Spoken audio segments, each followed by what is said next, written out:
29th edition of Books and Cooks. It is November, and it is off-season in Telluride. So we're going to do something a little bit different today. Bud is going to talk to us about turkey. He's going to tell us how to prepare the best turkey for Thanksgiving. I just want to make a couple announcements about upcoming Books and Cooks. Next month in December, Susanna Hoffman will be back here with us. She is an award-winning celebrity chef. I'm really looking forward to it. She's been one of our favorite chefs that we've had here, and she will be doing elk and the best way to grill it and how to prepare different sauces for that elk. So that will be coming up in December, the first Tuesday at noon. Bud, come on up. Thank you, Scott. A little informal today. Yes. Lots of fun. Well, I won't be cooking, but we're going to go over lots of fun cooking things. I got here a little early and went through the extensive shelf after shelf after shelf of cookbooks upstairs and pulled a few magazines. And I thought, I suspected because it was off-season we'd have a pretty lean crowd, which is good. And I thought, we kind of like we did the vinaigrettes last time, we could kind of just talk about stuff. I don't know, you guys can ask me questions, I can ask you questions. We can talk about things that have and haven't worked, maybe different ways that you guys have cooked turkeys and what's worked really well for you. And then I can tell you some of what all these people said. Alton Brown's is great. I've never seen this cookbook, and it was a really fun book. I actually learned some things today, which is always good. I pulled some good magazines. This is a magazine my wife gets. This one has some really good stuff in it. We'll talk about that one as questions come up. Another really good one. And then Sunset's a good magazine. I don't read this one as much anymore. I used to a lot more when I lived in Arizona for some reason. I don't know why. But there's good stuff in there.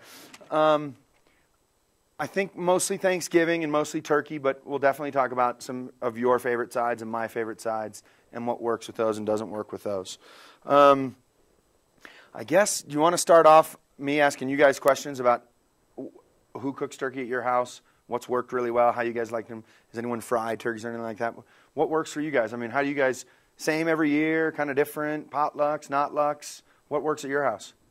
We've tried several methods and have settled on just your basic oven roasting. However, when we lived in Virginia, I used a Weber and cooked it on the Weber, and it was the best. It crisped up the skin and kept it juicy. You could catch the drippings. Yep. It was the best turkey I've ever cooked. Second best turkey I've ever made was while I was in college in Tucson, Arizona, at University of Arizona, and we did it on a Weber grill. We all kind of did.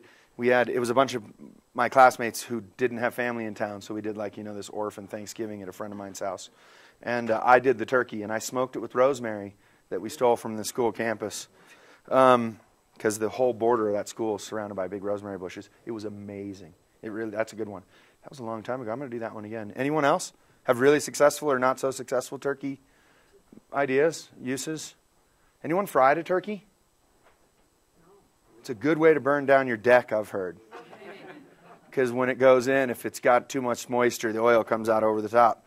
I've never fried a whole turkey, but I've fried just the legs, which came out really nice, and that was really fun. So frying a turkey isn't something I personally know a lot about. I know a lot about frying, and that worked. Let me start off with telling you my most successful turkey outside of that rosemary roasted one that I actually forgot about until you said that. Last year, I butchered my turkey 2 days ahead of time, and what I did was I took the wings off, I took the whole leg quarters off, and then I cut. You can see where the kind of breast ends on a turkey or a chicken if you've ever broken down a whole chicken. We've done it here before. If you cut down that line, you can cut the back and most of the bones off of the turkey breast as well. What that allowed me to do is make a really, really easy Thanksgiving Day Thanksgiving. So I had the breast that had just the breastbones in it, and I roasted that the day of Thanksgiving, which was really simple. All the bones that I took off, the back and the wings and the giblets, I was able to make a gravy a day in advance with and a bunch of turkey stock. And then I took the legs and I made them as you would coq au vin, and I braised it with bacon and pearl onions and mushrooms and red wine and a little cognac. And what that allowed me to do a day in advance was pull all those annoying tendons out of the drumsticks and pull all the meat on the legs. And it was literally in my Dutch oven in the fridge. And so the day of Thanksgiving, all I had to do was warm up gravy. I had to put that Dutch oven on the stove, warm that up, and roast the breast. And if you take the rest of it off and you're only roasting the breast, it's fast, it's easy. You don't have to start early in the morning. That was really, really successful for the day of. It meant that I had to start 2 days earlier, and there was, butchering an entire turkey is a little intimidating. It made brining it easier because all I had to do was brine the breast. Has anyone talk to me? Question. Yes. Now, any suggestions for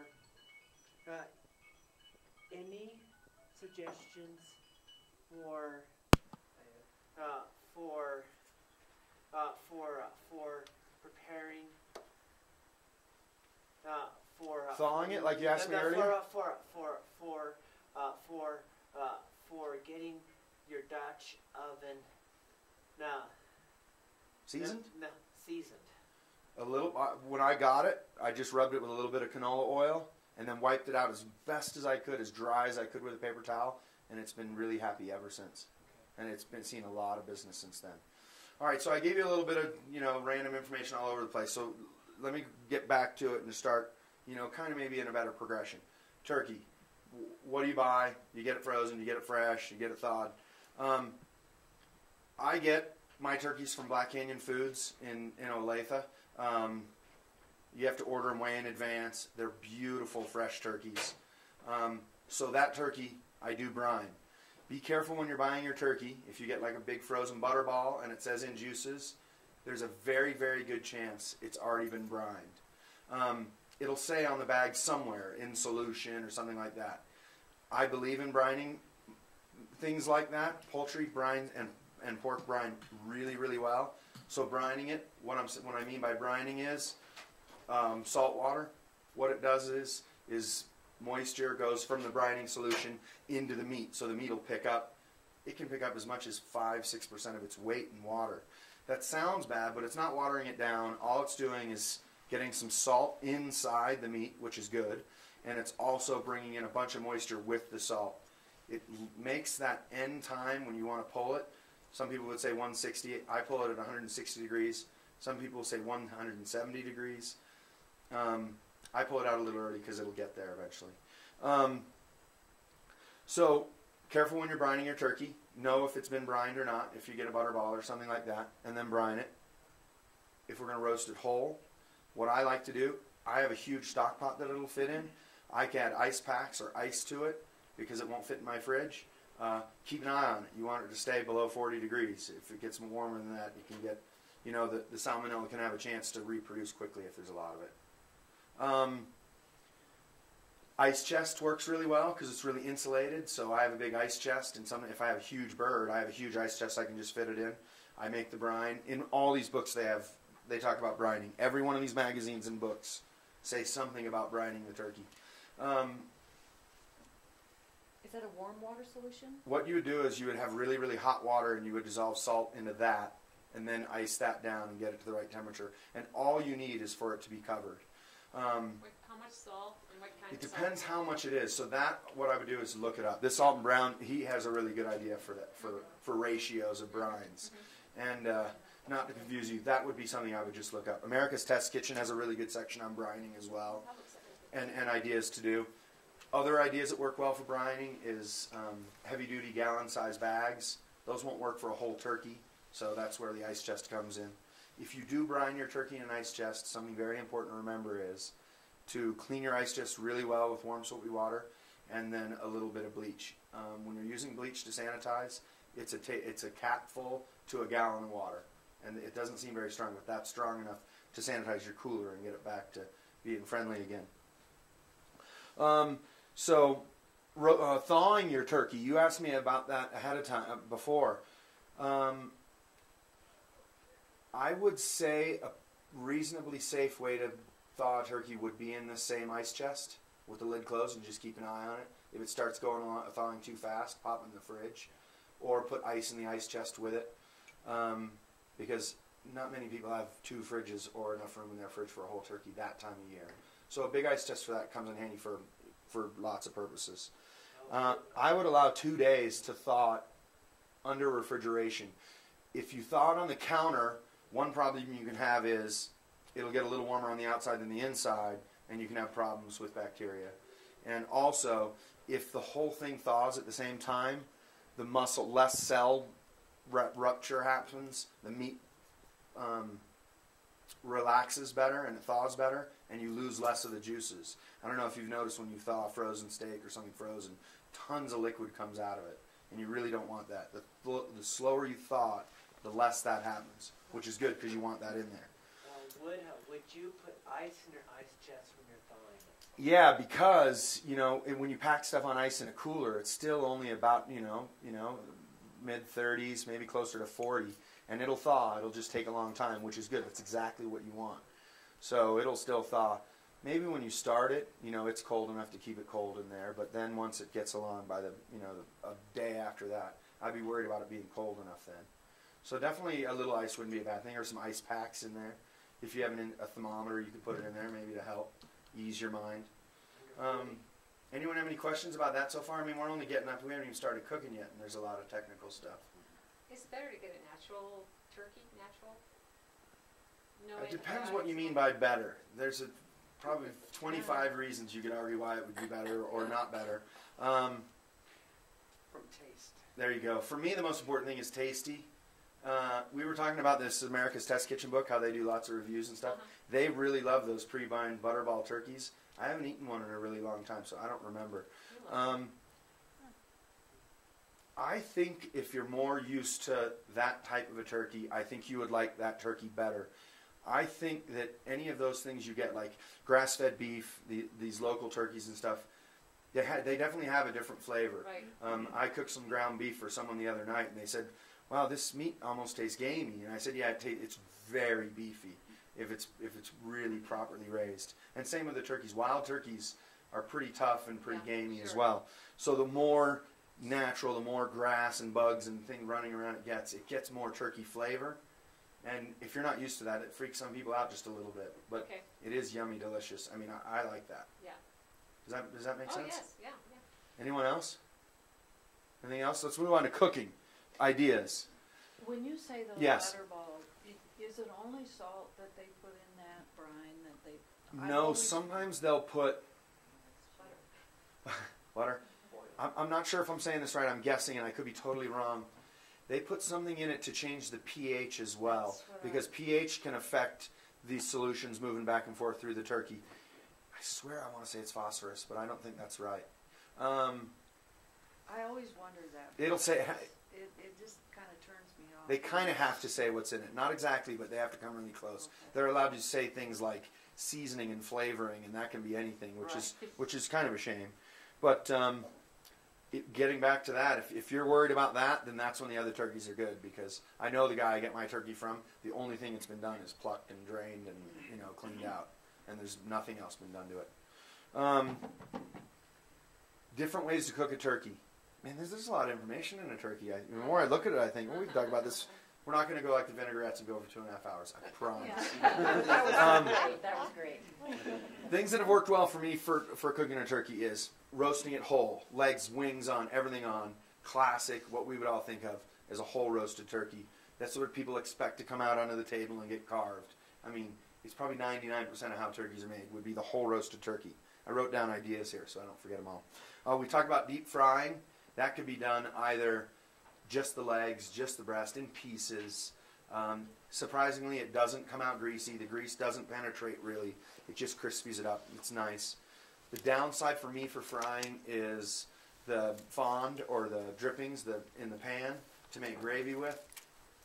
I could skip the turkey and just eat gravies for me, so that's the most important thing. So frying the turkey, you lose that, and that's a travesty to me. Grilling a turkey, either butterflied, in pieces, or whole. When I did mine on a Weber, I can't remember where I got the idea. Literally a dome Weber with a roasting pan in the middle to catch the drippings. It caught some ash as well. Coals on either side of that, the turkey in the middle. And then the way I did it is I fed big branches of rosemary in the sides of the Weber every 30 minutes until it was done. And it really picked, it was gorgeous. That's a great way to do it because it roasts convex over the top. The skin was a little leathery from the smoke, but I don't know, a lot of people don't really love the skin anyways. Some people like me really like the skin. That's a great one on the grill. Braising it. This book is another really successful turkey recipe I've done, is braising it in a red mole. And Rick Bayless does a classic Mexican red mole with boneless, skinless turkey breast. I've done something very similar that is delicious. But the recipe in this book looks really cool. I haven't done it exactly, but it's a good one. That's a great one. Did I tell you about my turkey last year? I did coq au vin on the legs and roasted the breast. That worked really well. One of my first cooking jobs was in Tucson, Arizona at a resort called Lowe's Botanic Canyon Resort. And we brought in the turkeys and braised the legs. And with the breast, we boned them out and cut them when it was raw into steaks and pounded them out and did things like you would do with Italian food. You could do like a veal piccata, but with turkey breast. You could do a piccata. You could grill those steaks in like barbecue. There's any number of things you could do. This book has a great recipe for smoking, barbecue smoking a whole turkey, which looked really interesting too, getting back to the grill. But that's the whole premise of that book. How about these people who put them in oil and... Yeah, deep frying it. Yeah. It comes out great, but like I was saying earlier, you just don't get the drippings. My dad, when I was really young, we've cooked a turkey in Mexico on the beach with corn husks and river rocks on a fire and buried it. We buried it at like 6 in the morning, and it was great by the end of the day.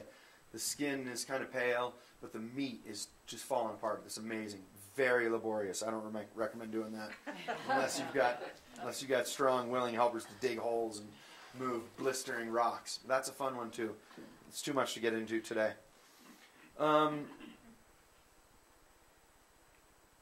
Where should we go next? Well, what do you guys want to talk about next? Do you have any questions about what we're talking about so far?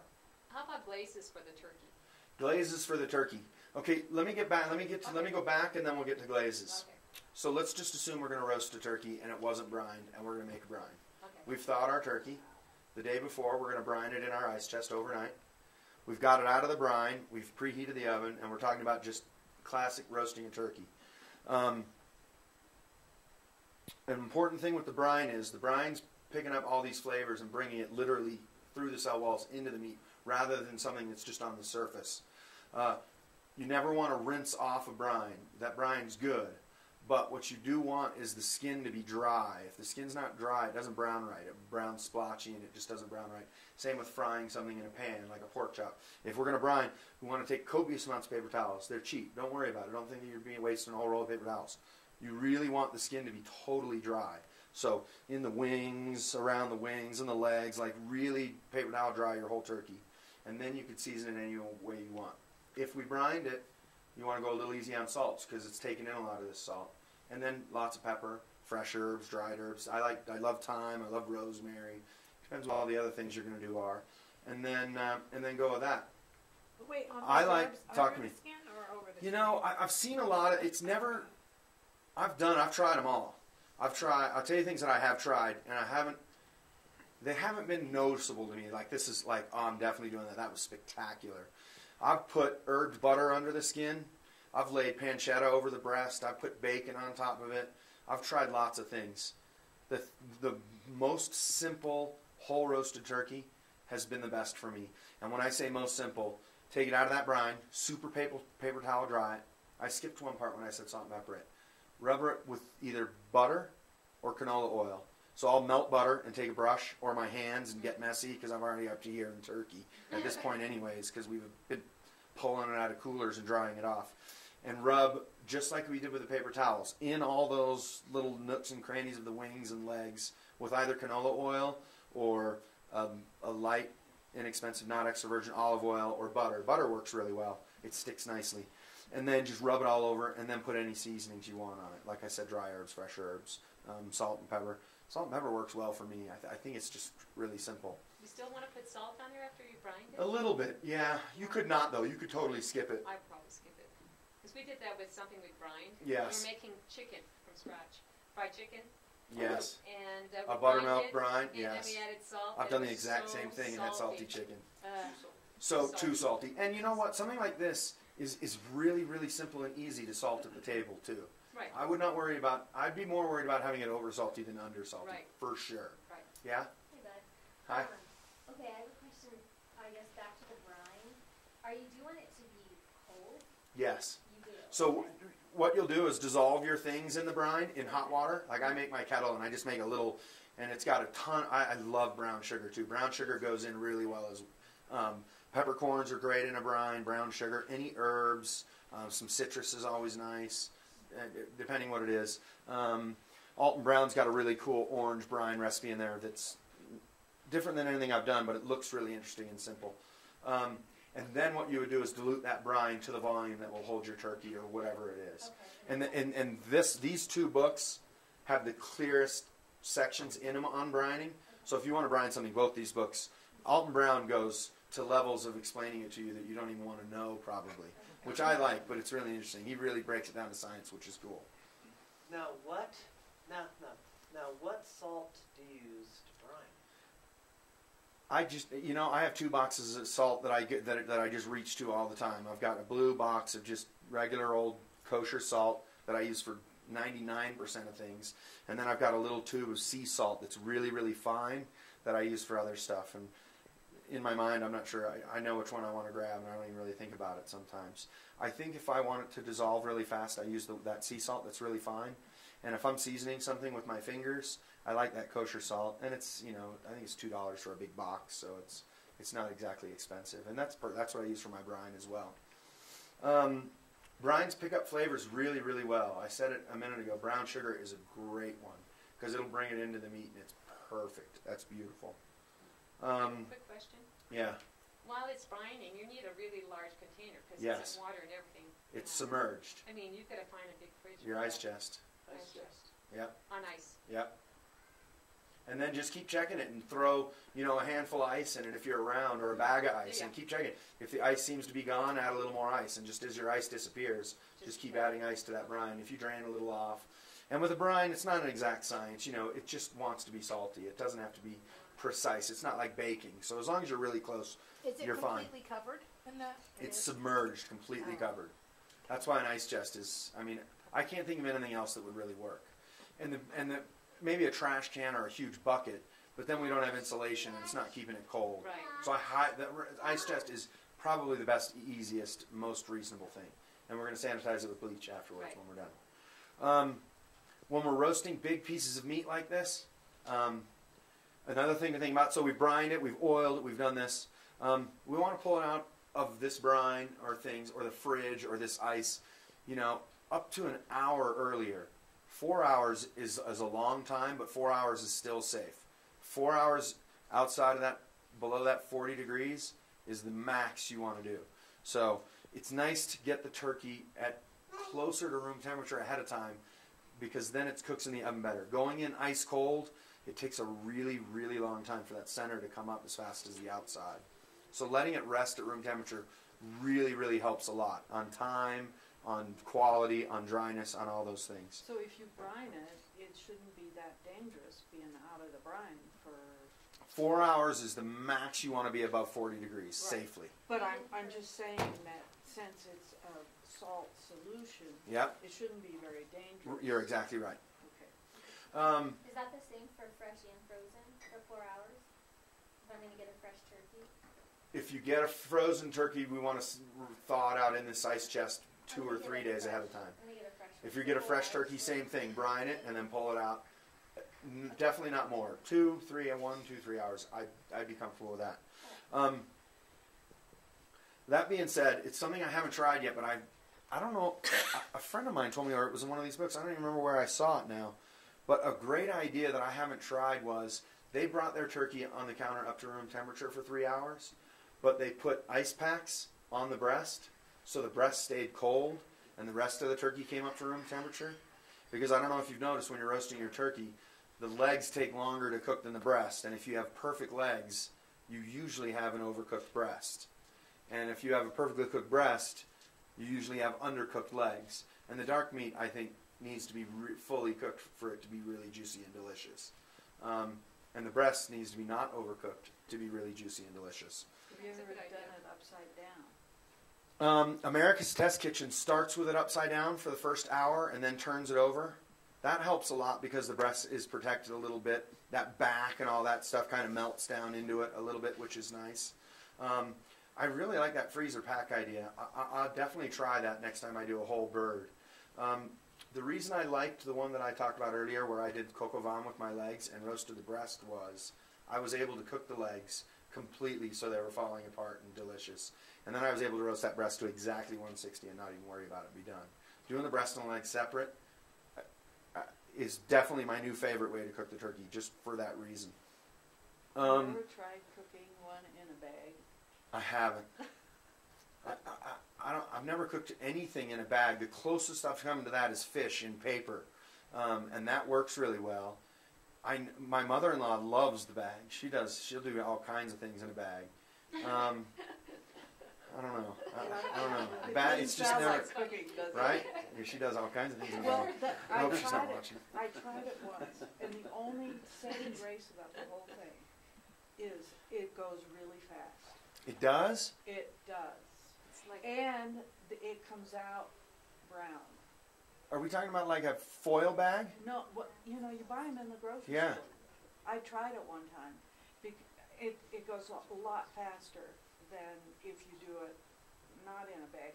But I don't know what the downfall is. I tried it one time, and to me it tasted all right. I mean, And if it it's was delicious, I'm all nice about it. and brown, and the juice, but it was fast.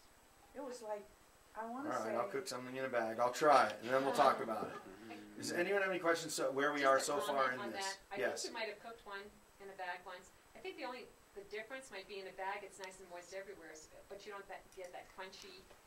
Yes, you do. Do you? It did? Oh, yes. How? You have to I wonder. put flour in the bag. You have to. Interesting. you have Oh, with a flour in the bag? The skin is crisp. Yeah, I think It's critical It's for me. a I long love time crispy ago. skin. Either Yeah. crispy skin or no skin Yeah. for me. Yeah. Well, I was like shocked. Shocked. So where are we so far? We're not in the oven yet, right? We've talked about possibly keeping the breast cold and letting the rest of the thing come up to room temperature, which I love the idea of, and I just haven't tried. Rubbing it with herbs. Rubbing it with herbs. What about stuffing? What is everyone's thoughts on stuffing a bird? Just to stuff or not to stuff? We talked about that earlier, I don't think it's that safe. I'll tell you my thoughts on stuffing a bird. Why to and not to. The benefit to stuffing the bird is it does look really beautiful. Is there a picture in here? It genuinely does look really beautiful.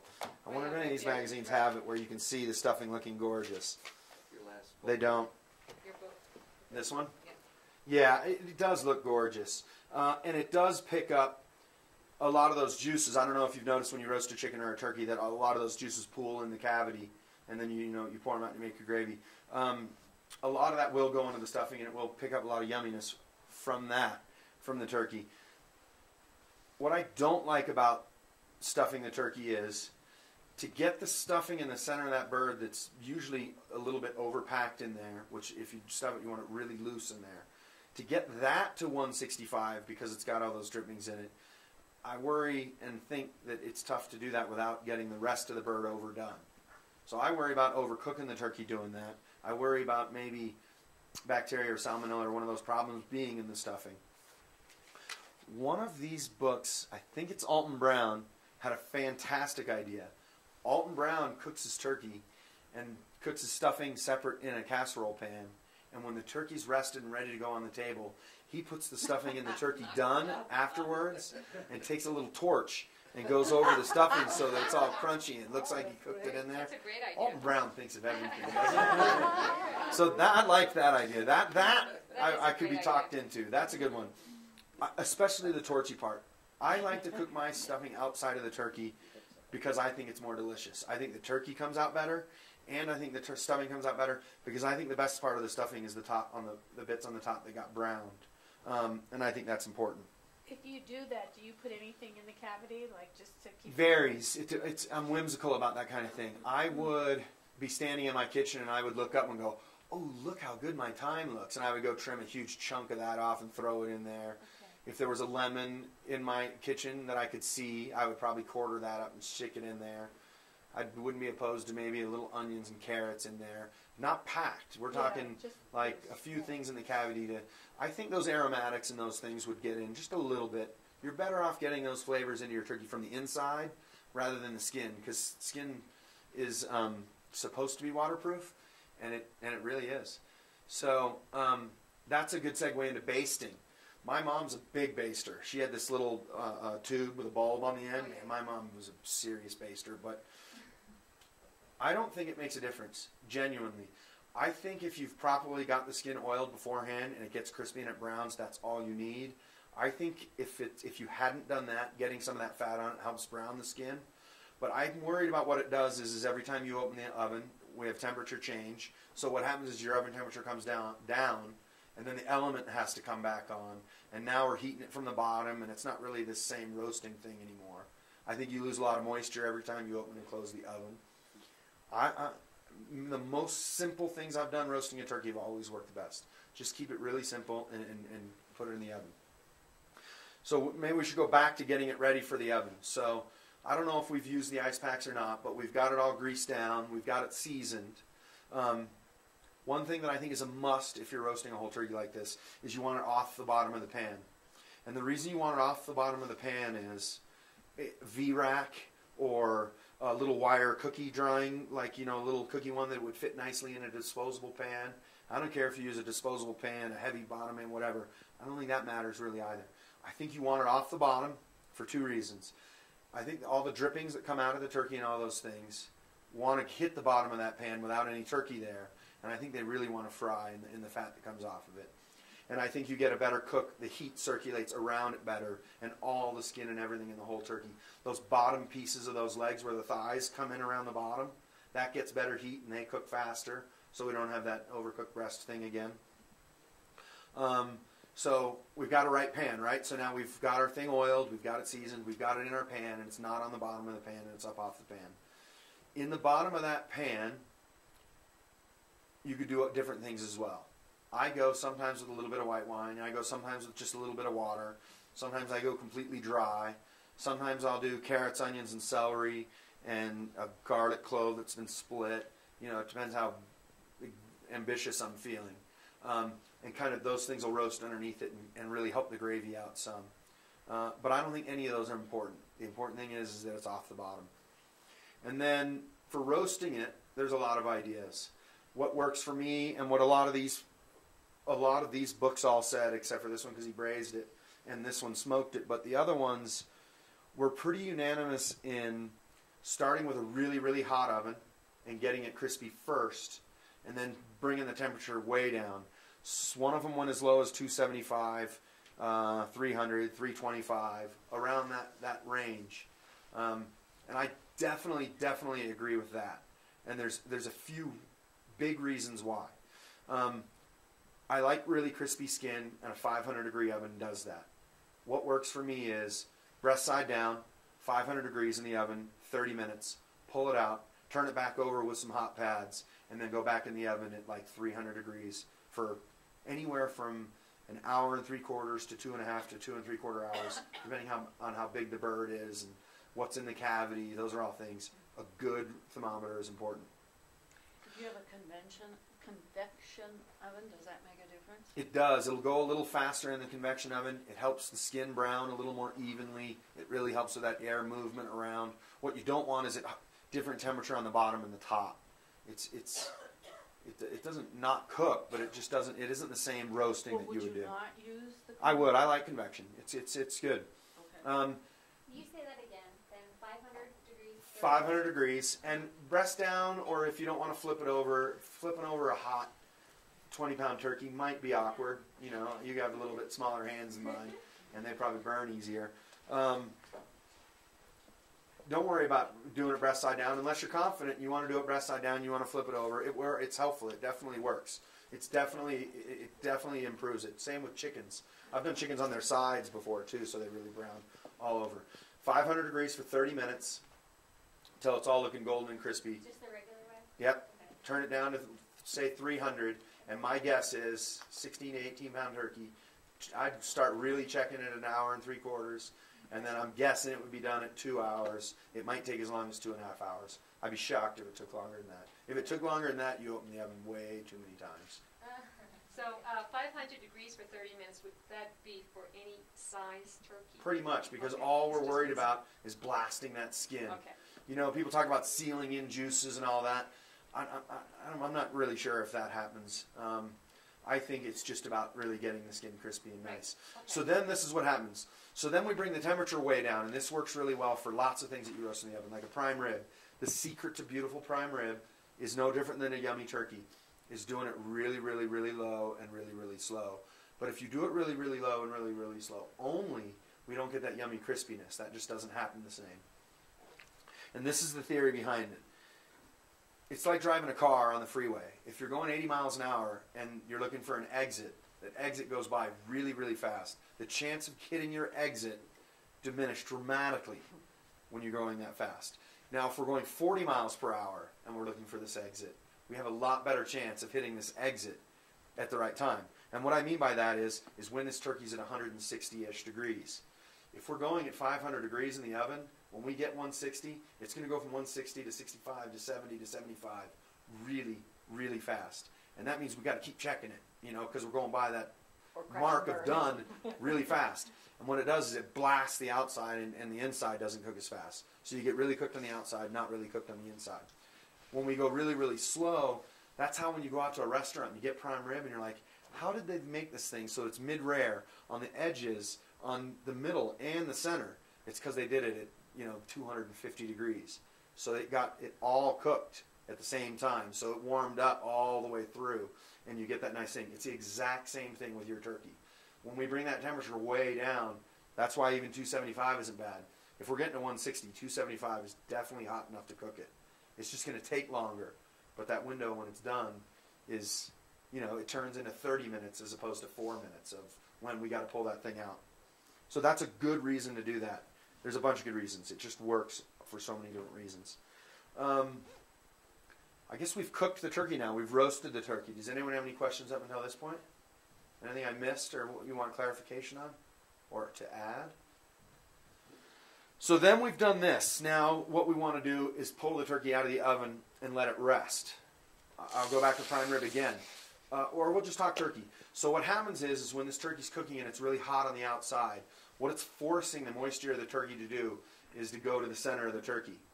If we pull it out and let it rest for 5 or 10 or 15 minutes, what happens is all those juices that have been forced into the center of the turkey slowly work their way back out, which is a great thing.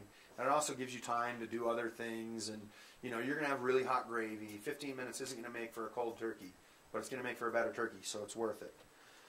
When said turkey is resting on the counter, it is very tempting to take a big piece of aluminum foil and tent it over the turkey because it'll keep it a little bit warmer and all those things. That foil is going to collect condensation, and that condensation is going to get on the skin. If crispy skin is important to you, do not tent your turkey with foil. Don't worry about it getting too cold. If you have warm plates, warm gravy, all those things, you're better off having crispy skin and the top of the turkey being a little bit cooler. Let me backtrack because that foil reminded me of something. What a lot of these cookbooks also pretty fairly, most of them talked about was if we're worried about that the breast going too fast and the legs not getting done, America's Test Kitchen takes heavy-duty aluminum foil and double folds a piece that's very close to the shape of the breast, and they put it and tuck it inside the legs, like really get it inside the legs, to help the breast cook slower. And then the last half hour, 45 minutes, they take that off and hope that skin's going to catch up and get crispy again like the legs. That works well. I think that foil kind of protects the breast a little bit and it cooks a little bit slower. That's a good technique for getting the legs to catch up or cook a little faster so that they're done at the same time as the breast. Do they do that after the 500 degrees in 30 minutes? They don't, but you could. I like that idea because you'd really get to blast that skin. I don't think it'd be too hot. I think the skin's going to cool down a little bit, and you've got foil. So I think you could do it either way, comfortably. I would do it after I crispied up all the skin. Let me double check my sheet here, make sure I wrote something down earlier that I didn't miss. I talked about carryover cooking, so it's going to go up at least 10 degrees when we pull it out of the oven, realistically. That's why I'm comfortable pulling it at 160, and then by the time it's on the table, I think it'd be at about 170. It's called carryover cooking. It happens with most big pieces of meat you would cook. Same with prime rib. You pull it out of the oven, it's going to keep cooking while it rests. I talked about basting and drying it out, just opening the oven too much. I talked about covering the breast with heavy-duty foil. That's important. All right, so we've roasted a turkey at this point. Is everyone good with where we are so far? Is turkey like steak, you let it rest because that way the juices stay in the meat? Yep. Is it the same? So they go from the center and come back out the edges. It's more not so they stay in the meat, it's so they redistribute. The cooking forces it to the center, and what it does is it comes back out to the part that had been grilled, just like a steak on the grill. Super important part, and I think it's the easiest one to skip, and it makes a very big difference. It's the difference of when you put your steak on your plate and you cut it, and you can see it. I mean, all the juices just run right out of it. If you had let it rest and did that, those juices would have redistributed out to the edges and everywhere, and it won't just spill out like that. And it's the same with the turkey. How are we doing so far? We good? Yeah. All right, so then we've got our turkey out and it's rested. I've found that the best way for me to make gravy is, okay, so I've got that turkey off the pan now and it's on maybe one I'm going to carve it on, or a big oval plate, or a platter, or another one of those disposable turkey pans, and it's going to rest. A lot of juice is going to come out of it. If it's bright red, I'd be worried that your thermometer's not working right. If it's bright red, that means there's still a little bit of blood in the joints of the turkey that we wanted to cook out. So be worried if you see bright red. Pale, really, really pale, almost brown, not red. That's like perfect. It's exactly what you're looking for. And then I take that pan. Now that pan's going to have all kinds of drippings and fat in it, right? I will sometimes take that pan and put it back in the oven and crank the heat back up and really blast it. And all the liquid that's in that pan that isn't fat will burn to the bottom of the pan. And what this allows you to do is it allows you to separate that from the fat super, super easy, because it'll all be stuck. It'll all literally burn to the bottom of the pan. Keep a close eye on it. We're not talking black burned. We're talking all the water moisture gone and just the fat on the top. And you'll be able to tell, because you'll pick the pan up and you'll turn it a little bit. And if there's fat with stuff under it, it needs to go a little bit longer. And then you do it again. And then you do it again. And then that one time when you pull it out and you do that, and it's obvious that there's only fat that's moving around, you can pour that off into a can, trash, a cup, or another pan. I like to use that turkey fat to make my gravy with, and it's equal parts fat and flour, butter and flour, turkey fat and flour. It doesn't matter what you use, but a roux is equal parts fat and flour. You could use that fat or butter, depends what you want. So the nice thing now is all that stuff is burned on the bottom of the pan. Not burned, but kind of stick, and it's like the color of a caramel candy. Oh, yeah. And the fat just pours right off now, and there's no drippings because they've all stuck. Now we need to deglaze that pan, because that stuff that's stuck to the pan is better than the turkey as far as I'm concerned. It's heaven. The best way to get that off is to deglaze the pan. It's all water soluble, so any water-based liquid will get it off. Anything. Tap water, veg box stock, chicken stock, turkey stock you made with legs and wings that you bought at the grocery store you made in advance, which is a good idea. Anything like that. What works the best is alcohol, white wine, cognac. Red wine's a little weird with a turkey depending on what you're doing, but it could definitely work. Alcohol will dissolve into it, and it'll give you some nice flavors from that. Alcohol is really, really good at dissolving that stuff, and it's delicious, and it'll get some of the flavor in it. So we want to deglaze that whole pan, and we want to get a wooden spoon and scrape all those bits. The more you get, the better. We want to dissolve all of those into that liquid. And then we can pour that off of that pan, maybe a little more water. We want to get as much of those little bits out of that pan as humanly possible. And then we've taken either butter or flour and made this roux, right? So what we would do is if we use the turkey fat or the butter, depending on which one it is, we've got it in a pan that's going to be big enough for our gravy. We get the fat hot, butter or the stock or the fat from the degreasing the pan. Put the flour in and hit it with a wooden spoon and make sure it all dissolves in, and keep cooking it until it'll smell nutty. It'll start to turn light brown just a little bit when the flour changes the color. That's like a perfect light roux, and that's perfect, I think, for making turkey gravy. And then all you would want to do is that liquid that we had from all those bits, Slowly add a little bit of it and wooden spoon it into the roux, a little bit more, and then the rest. And then just cook it until it boils. We want that to boil and cook the flour out. 5 minutes maybe. I like 10 minutes. 10 minutes is a good time. It doesn't have that starchy flour taste. The flour is all cooked out. If it's too thick, we can add water, tap stock, what we like to call in the kitchen. Chicken stock in a box is fine. I don't use bouillon cubes very much. They're salty. They're okay. Anything would be fine. Any stock or liquid you'd have at that point is fine. And then just dilute it down. If it looks too thick, add a little more stock, and your wooden spoon, bring it back to a simmer until it's where you want it to be. I mean, for me, that's just really, really simple gravy. You can do all kinds of things past that. Giblet gravy would be another one that you could do a day in advance. Giblet gravy is where you would start in a pan with the neck, all the stuff in the bag that's in the back of the bird, and you would brown all that in a pan with onions and carrots, and you could do the exact same thing and kind of make those drippings that you would have in the pan. Some people don't like giblet gravy. Some people don't like the flavor of the heart and the liver and that stuff. The neck's nice. If I don't do giblet gravy, I'll put the neck in the pan underneath my turkey when I'm roasting it. Sorry, I'm remembering things and going backwards on some of the stuff. But Put the neck as in the pan under the turkey, yeah, right on the just to bottom. give it more, So then when I make my gravy, it's just got that more. you Just have a more little, things. Yep.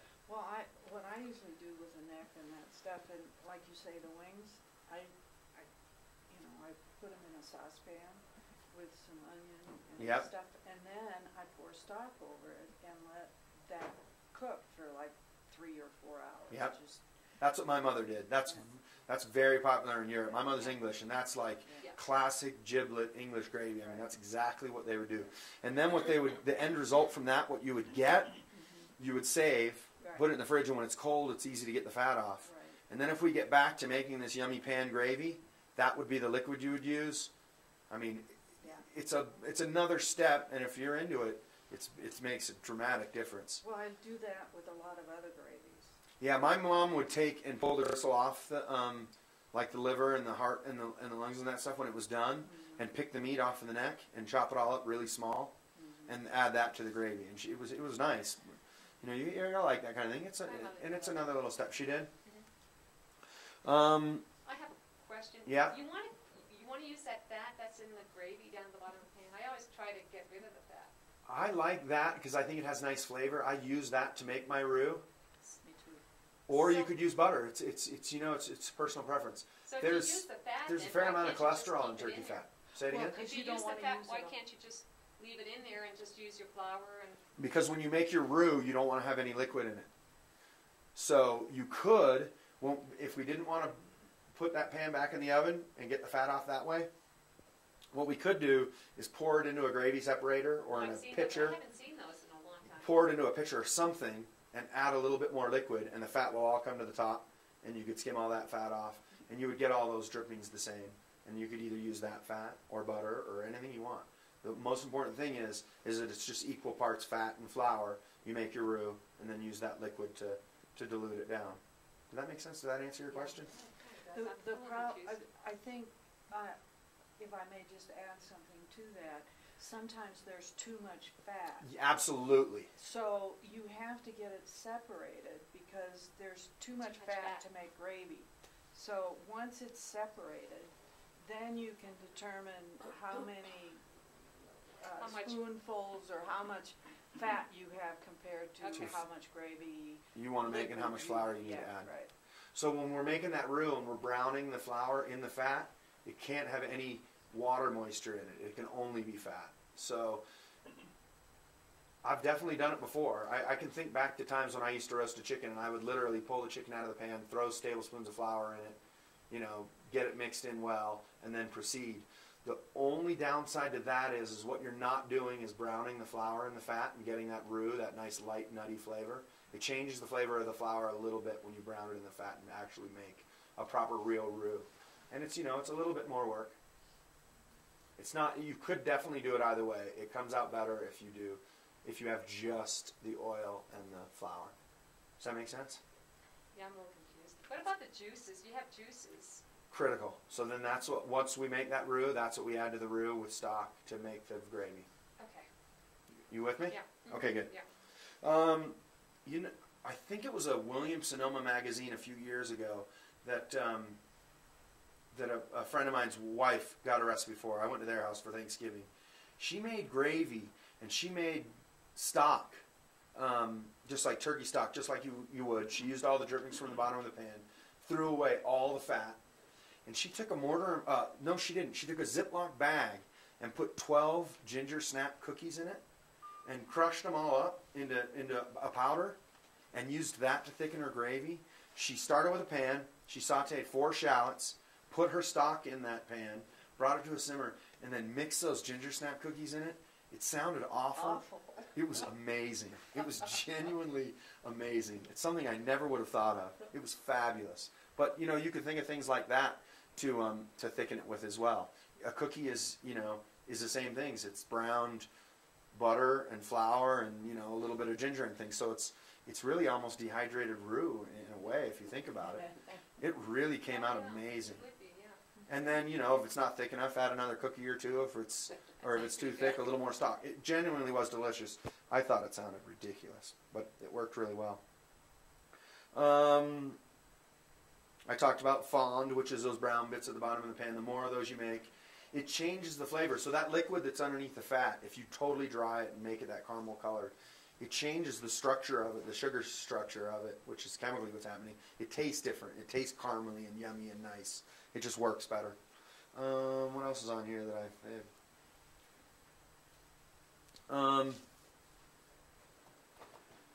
are we all good so far? Mm-hmm. You guys want to know about carving a turkey? Anyone have any questions about carving a turkey, or you want to skip right over it, glance over it? No, I wish. Talk about carving a turkey? Please do. All right, the easiest way for me to carve a turkey, gosh, you know what? I bet you one of these books has it in it, and we'll look. Because there might be a better way than I'm going to say to do it. Maybe, I don't know. But that's how I've always done it. I use a pair of tongs or a big fork and a sharp knife. The longer the blade, the easier, because turkey breasts are big. It's the big old breast. And if you've done it a few times, or if you've worked with chickens, you kind of know where the bones are underneath when you're thinking about it. And if you don't, you will next year, because you're going to think about it this time, because I just said to. What I like to do is grab with a pair of tongs my leg, and I'll pull it away as best I can, and kind of loosen a little bit of meat, and then you get up and around that joint, and you get the leg off. It depends how many people we are, if I take them both off or not. I have a dark meat family, so sometimes the turkey's just sitting there still with all its breasts, and we've just devoured the legs. But so we'll pull the legs off, either one or both. It depends if we're going to eat half and save half, whatever. So we've got that leg off, and we went down in the back. So the open cavity, this side of the turkey's facing you, right? And I put my tongs down in there, and I pull that little leg out a little bit, and I'm working in that way, just kind of loosening it away. And it'll pull away if it's cooked enough. And we'll just get that leg off, and then set that aside. The bone, see how where that leg is? Can everyone see this turkey all right? Mm-hmm. This bone right here and the bone from the thigh, they both go in a straight line to a V to right there. So if you think about it, right, see that line of that thigh? If you cut that right there, following that line of that thigh, you will hit the joint from where the drumstick is and the thigh to split them. Does that make sense? Yes. Otherwise, take your finger and poke it, and you'll feel it. Or wiggle it, and you'll say, oh, it's bending right there. And then start with your knife right there and go straight through. Because if you miss that joint, and then we're like, we got to cut it again and again and again. And at this point now, we're taking it off the bone. The thigh is easy because it's just one bone and all that meat. You can cut it off of it and chop that all up, or slice it, or leave it whole. The drumsticks are a little weirder. I don't know if everyone's seen them. I don't know if you eat the drumsticks. It's got all those tendons, those fine little. There's like 40 of them in a turkey leg. Those can be a little difficult to get out. If there's someone there that loves legs, I just give them the leg and let them deal with it on their plate. Because it's just too hard to carve, I think.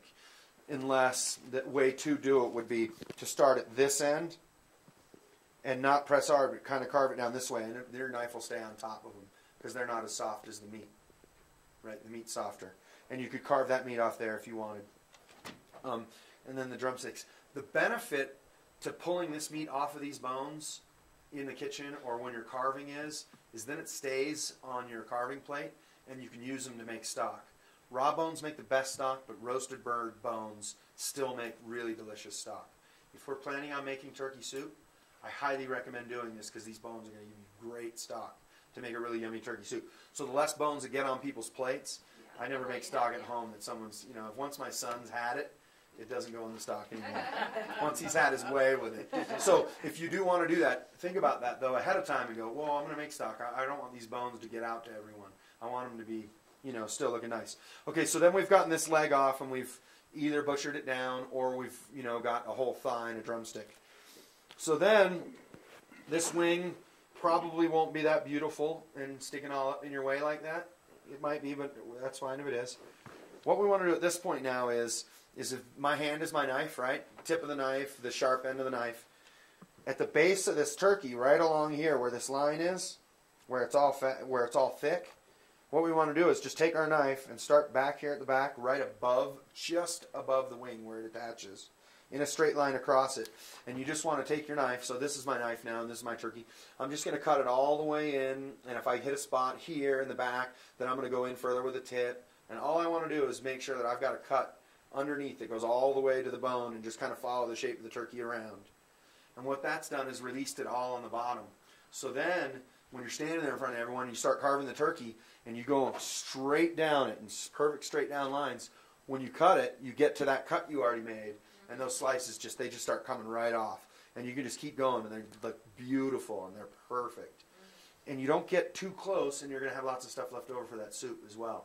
So you want to come in across the bottom, and then just nice slices right down to your line. And you'll get, gorgeous, perfect slices of sliced turkey. And, you know, you see it before you eat it. And if it looks that amazing, it'll taste amazing even if it doesn't really. Does that help? Wings, you know, if there's someone there that loves them, you know, I'll take the wing off. And, I don't know, I like joints. My family's English, we like joints. Yep, they're great in the soup. If you want to give them to someone, save them for the soup is what I would recommend. Because I think they're better there than gnawing on them. And they fall apart because it's exactly. Gluey. I'm a bone person. You are? Bone, give me bones and skin. They're crazy. If I get kicked out of my house, I'm coming and living with you because I can get my bones and skin. I know that's the best part of the bird. The gravy, the bones, the skin. It's you know the rest. My wife and I share steaks because yes. Like steaks and stuff. I eat all the things my wife trims off her steak. It's awful. It might be why I have this figure. Any questions so far? How are we doing so far? We haven't gotten really into sides. We've glanced on stuffing. Yes. Using an electric knife is nice for carving. It is. They're really easy. My dad loves his. I've never owned one. Oh, okay. They're really sharp. They're really nice. Yeah, it just does all the work. Yep. It's perfect for this, and you can get them. Anyone else use an electric knife? Do they work well? We do. Anyone successful or anyone? No. I'm gonna get one. Yeah. Especially for ham. Absolutely for ham too. They make that a lot easier. Of course, your knives are always so sharp. I keep my knives very sharp. It's for so many reasons, but sharp knives are very important. We should do that again. Maybe we'll sharpen knives in here again sometime. Yeah. Or I'll bring my stuff in, and when we do this, and afterwards I'll sharpen a few knives. Anyone else have any questions to the point where we are so far? No? How are we doing? That's good. Yeah, right? How about stuffing? Stuffing we already did. Stuffing, we didn't talk about actually making stuffing or what to do for stuffing, or, you know, are we going to make cornbread stuffing, leftover stale wheat bread, some torn up baguettes or French bread? Man, I think we could spend 2 days in here talking about stuffing if we wanted to. I think the important thing is to figure out a yummy stuffing from a friend or a relative or mom or grandma or someone, you know, and or email me and I'll send you 2 good ideas that have worked well for me. Both of these books have great stuffing recipes in them. This one looked good too. It looked really similar. The magazines talked a little bit about it as well. America's Test Kitchen did a big tasting on stuffings, and they said all of them were almost terrible, and a few of them, as they described, were passable in a pinch. So that if you want to buy store-bought and just so you had to add stock and make it easy, I'm not sure anyone will complain at your house. But if you want to make stuffing on your own, then email me or use a family recipe or get one of these books. Man, I'm telling you, I could have brought down 100 books from up there that talked about turkey and stuffing. How about leftovers? Should we go to leftovers? Yes, very good. Yeah? Very good subject. This book was pretty good on leftovers. Let me just read you some of their ideas kind of quickly and talk about what they do. I mean, there's really obvious things here. A club sandwich, a hot turkey sandwich, open-faced with gravy. Probably things that we've all thought of and done. A turkey salad niçoise instead of tuna. That sounds kind of yummy. With sliced potatoes and boiled eggs and vinaigrette and tomatoes. Curry turkey salad. I make curry chicken salad a lot, and it would be amazing with leftover chicken. They have a whole 2 pages about making leftover turkey soup, which is a classic. I think most people do that. They talk about making the stock from the bones, which bits of the turkey you use, which ones are best, and things like that. And then, listen to all these. Tuscan turkey robiata, turkey tetrazzini, which that one sounds pretty good. Maybe I would have thought of that one. A turkey enchilada casserole, Mongolian turkey and broccoli stir fry, turkey and black bean tamales, and then they've got menus in here too, with all kinds of stuff to do it. All those things, cranberry sauce, whole cranberries and orange, or jellied cranberry, or canned Ocean Spray jelly. That's up to you. I mean, there's a million things we could do for sides. Anything else? How are we doing? We good on turkeys, you think? Mm-hmm. How about, do people use, I saw on TV this morning, turkey glaze? A product that She you... had like marmalade, she made it herself, marmalade and something, and then she... It sounds good. It would get, Put it over something the like that would get turkey. really sticky and crispy on top. Yeah. That sounds nice. Yeah. I would think about all the things you're doing with your Thanksgiving dinner Yeah, I know. before I did that, because Yeah. if you have some yummy, because that's going to get into the gravy, it's going to be everywhere. That's true. That flavor. Yeah. So if that works, Yeah. definitely. But think about that when you're thinking about all your sides and gravy and all those things. Mm-hmm. I'm not sure I would do it, but at the same time, I don't think it's a bad idea. Is it bad to use the carcass of the soup? No way. That's the No. best. Because it tastes the best. It's Oh, really for salty, it's sure. really bad. That's what this book talks about. This book really goes really deep into making the turkey stock with the carcass and all those bones and anything that hasn't gone out to people eating. It really goes really deep into making a yummy turkey stock for making turkey soup, and it looks pretty interesting. They have different versions too. They do a turkey vegetable soup, Amish turkey vegetable soup, Italian egg drop soup with all your turkey leftovers. This is a good one for leftovers. This one had good. You can feed the army. Do leftovers. Yeah, I mean, you could do just like chicken noodle soup. I mean, you couldn't go wrong if you just made turkey stock, pulled leftover turkey pieces in it, a bag of frozen peas, and some cooked pasta. I mean, I don't see how you could go wrong. I mean, that sounds simple and delicious. Anyone else have any other questions? I have a question. Can we help ourselves to the salad? Oh, yes. Definitely. Please do. All I'm thinking is turkey right now. I'm sorry. Normally I cook something, or whoever I host and someone else is here, they cook something. And I told Scott, I said, Scott, if we just do round table and all we talk about is turkey, I think these people are expecting they might want to have lunch when they're here. So Scott ran out and Okay. some people in the library ran out and got some salad and some bread. Sorry, that totally slipped my mind. That's okay. My mind was so deep in turkey, I forgot that whole table was over there. And you guys can see it because it's not behind you. Everyone, please help yourself to some salad. And does anyone have any leftover turkey ideas that they've done that have been enormously successful or not really? No, just a soup? I put Danish dumplings We in can't toss it. Stop it. So you take butter. The three of us need to get together. I know. Holed up in a cabin, snowed in for You like take 7 days. Butter and melt it. We can't toss it. Can I have one question? Well, Turkey is too big for me. I mean, it's, It is when I intimidating go and to big. That's visit why we some only do it people- once a year, I Yeah, think. but what I do when I go, every year I go for San Martin for 2 weeks to swim. I have my kitchen there because I have timeshare. Wait, I was thinking about holed up in a cabin, snowed in. I like the St. Martin idea even better. You know what it is? It was great. They always sell confit of duck. I love it. Turkey Only- likes confit really, really, really Oh, well as it's well. unbelievable. Confiting is laborious. It's a Yes. big job. You got to It's a really big- want to do it. Exactly. So the thing is that, or I like cassoulet. But cassoulet only once I got a real good one. Yes. It was a Christmas, it was a big, you could get your hands on that. So I was very happy with confit, and they don't do confit. They sell it raw now, like they sell in the breast, duck. I love that. Yes. So I was thinking, well, breast I know how to do. You just put in the fat, make it fat, maybe a little red, a little wine, it's great. I can Perfect, do that. yes. But confit, it's a long time with the fat. There's no way I can do it.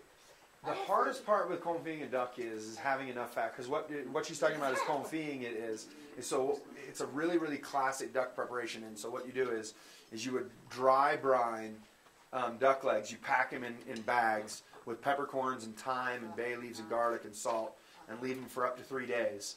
You take them out and brush them all off, and then you put them in a roasting pan with melted goose fat or duck fat, so they're completely submerged, and slow roast them in the oven until they're just falling apart tender. And the reason they did this in the olden days, this is one of those amazing recipes that came up as a result of lack of refrigeration. So the reason they would do this is so that they could do the ducks when there's plenty of ducks around, and they'd eat the breasts, and then they would confit the legs, and these legs are completely submerged in fat, so they don't have access to bacteria, to bugs, to anything like that, and they could stick this submerged in fat legs in the woodshed and leave them there for most of the winter. And they could just pull the legs out as they want them. They'd want one leg, and they'd pull one leg out and try and get some of the fat off, and put them in a really hot oven, and they get crispy, and they're absolutely heaven.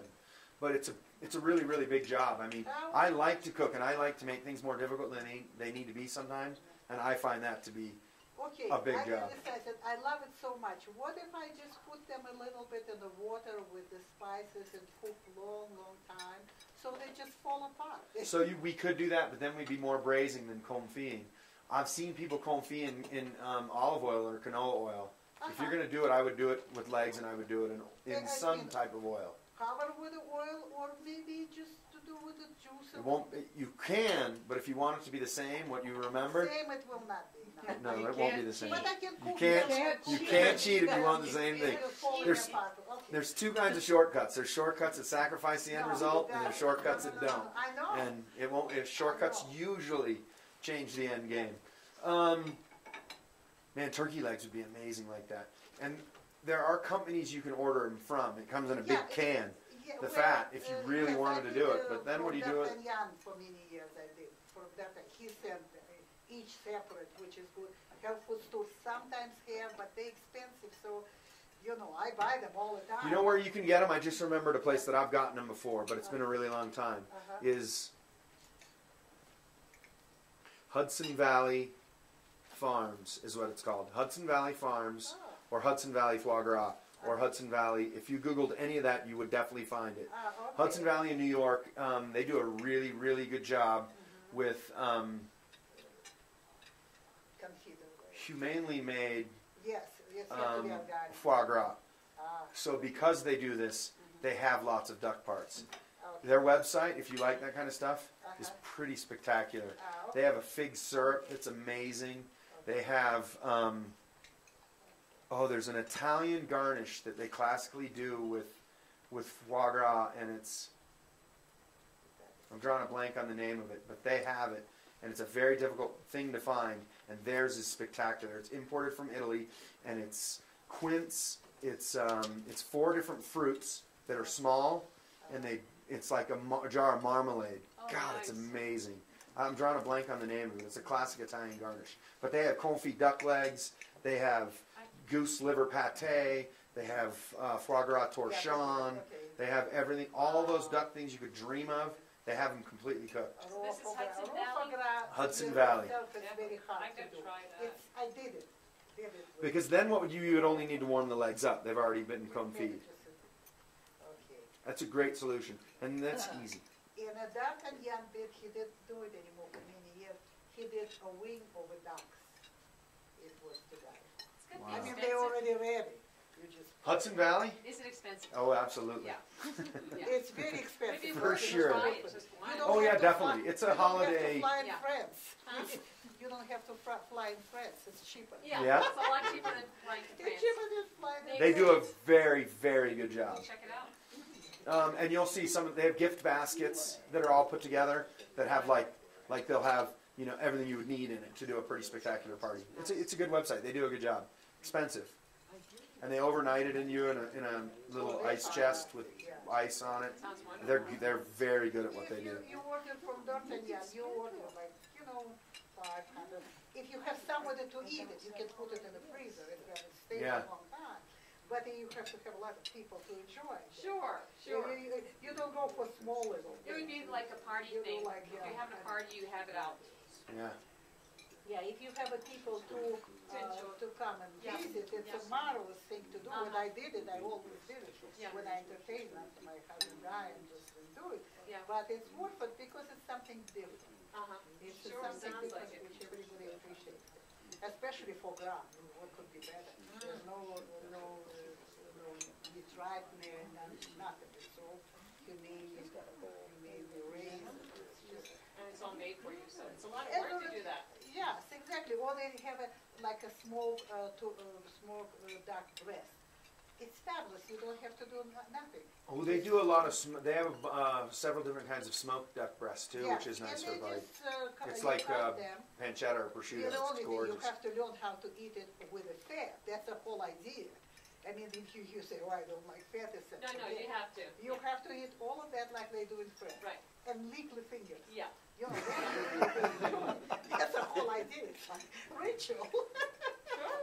Exactly. So, but once All right, what else? How we doing? How we do? Really good. Do you have any suggestions on making mole? Mole is yes, I do. Mole's got, I think a classic traditional mole's got like 40 or 50 ingredients. It's actually pretty complicated to make, and I think it's why they don't make it a lot. I used to work for a woman a long time ago in Tucson, Arizona, named Donna Norden, and she had made up on her own this mole recipe that's only got like 12 or 13 ingredients, and it's fairly simple to make, and it's incredibly delicious. And I think it has Coca-Cola in it too, which seems really odd. And I don't know why that is. Traditionally what a mole is tomatillos, a bunch of different kinds of chilies, and it's thickened with a bunch of different kinds of nuts. Classically, it would be pumpkin seeds and sesame seeds that are ground into a paste, and that's what thickens it. But let's just check. Just to give you an example, so for Rick Bayless's mole recipe, he's got olive oil, white onions, tomatoes, cinnamon, black pepper, mushrooms, corn, cider vinegar, chicken stock. Oh no, wait, this is a different one. Oh, here we go. Sorry, no, let me start over. Tomatillos, sesame seeds, lard, mulatto chilies, ancho chilies, pasilla chilies, garlic cloves, unskinned almonds, raisins, and then the turkey. And then he does, the seasoning that goes in it is cinnamon, preferably Mexican, black pepper, anise seed, cloves, and dark bread, Mexican chocolate, sugar, and watercress or flat leaf parsley. That's actually not a lot of ingredients for a mole either. They're pretty laborious to make. Boy, are they good. Has anyone had a really good mole? Once. When they're good, they're incredible. No, and I had mole in Mexico once. Then I tried it out of a Jar? jar. They're awful. And It was sweet and terrible, right? And I haven't touched it Since? And if I could find a good Mexican mole. The Mexican places in Montrose, like the kind of the crummy rice and beans covered in cheddar cheese and those kind of Mexican places, almost all of them have it on the menu. It's always sweet and terrible, I've found. It's hard to find really good mole. When it's done right, it's amazing. And there's a red mole, a brown mole, a green mole. There's lots of different moles, so that's a classic one. I'm just going to go quick. closing for Okay. our streaming Great. audience, and then we'll Thank take you. some more Sorry we didn't cook questions. something for you. That was great, Sally. Just a couple announcements, quick announcements. Next month, Susanna Hoffman, the author of The Olive and the Caper and the Well-Fed Tortilla, she also started Shape Me with Alice Waters in San Francisco. She will be our guest with Chef Bud as host. Yes, Not Alice Waters. Not Alice, but her partner. Susanna Hoffman. Susanna Hoffman will be here. Also, on December 4th is the Friends of the Library day of special activities. They're going to have their meeting, and they're going to have a special program here in the program room that will include a dinner catered by Chef Bud. So I encourage you to talk to Nancy Landau about that and arrange to get a ticket to that meal. Last year's was fantastic. We had a meal that was based on Charles Dickens' first short story last year at the Christmas dinner, and Bud duplicated that meal here. This year, something a little bit different and more exciting, I think. So that'll be coming up on December 4th, and It's a Sunday Oh, thank you. which is a Sunday at 6 p.m. at 6 p.m. Thank you. And other than that, I don't know. No, Thank and you for then joining us. We've got for the next 3 books and cooks, we got a couple people interested. What's the woman who wrote the book in Sedona? Oh, She might do January. yes. There's a woman who has 2 restaurants in Sedona who heard about Books and Cooks, and she's dying to come up here Oh, really? and show us all her cookbook and do one. I'm drawing a blank on her name. I'm sorry, but you know what? You have the book? Yeah.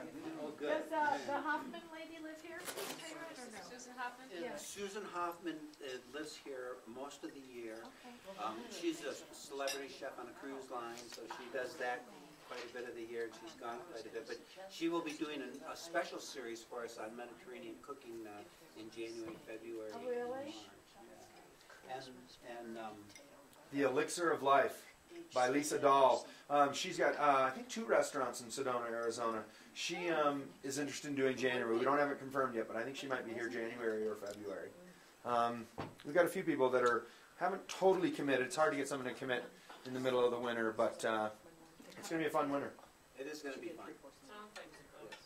And thank you for joining us for Well, 29th thank you very edition. much. Thank you. 29. Wonderful. Thank you, Scott. Thank you, Scott.